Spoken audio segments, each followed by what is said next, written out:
بسم اللہ الرحمن الرحیم۔ اللہ کے نام سے شروع جو بڑا مہربان نہایت رحم والا ہے۔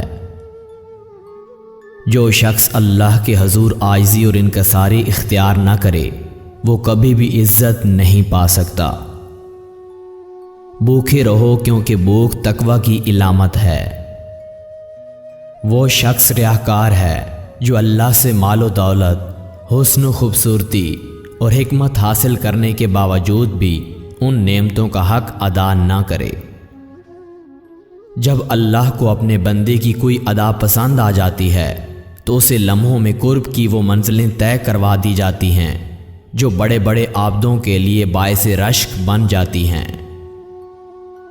غریب کی 2 وقت کی روٹی کا ضامن بھی اللہ تعالیٰ اسی طرح ہے جس طرح اسیر کے ٹھاٹھ کا۔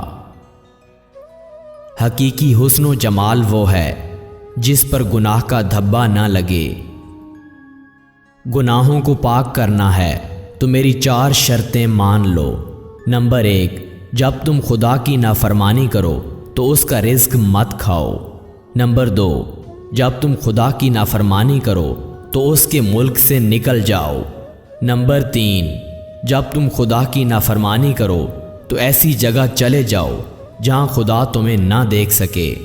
نمبر 4، جب موت کا فرشتہ تمہاری روح قبض کرنے آئے تو اسے کہنا ٹھہر جاؤ، اپنے عزیزوں سے رخصت لے لوں اور وہ توشہ ساتھ لے لوں جو آخرت میں میری نجات کا سبب بنے گا۔ جو حقداروں کا حق ادا نہیں کرتا وہ اپنے نفس کا بھی حق ادا نہیں کرتا، وہ ظالم ہے۔ حرام سے بچنے والوں کا نام ہی صرف ابرار لوگوں کی فہرست میں شامل ہوتا ہے۔ دنیا میں جنتی لوگوں کی یہ 4 نشانیاں ہوتی ہیں۔ نمبر 1، مسکراتا چہرہ۔ نمبر 2، نرم زبان۔ نمبر 3، رحم کرنے والا دل۔ نمبر 4، عطا کرنے والا ہاتھ۔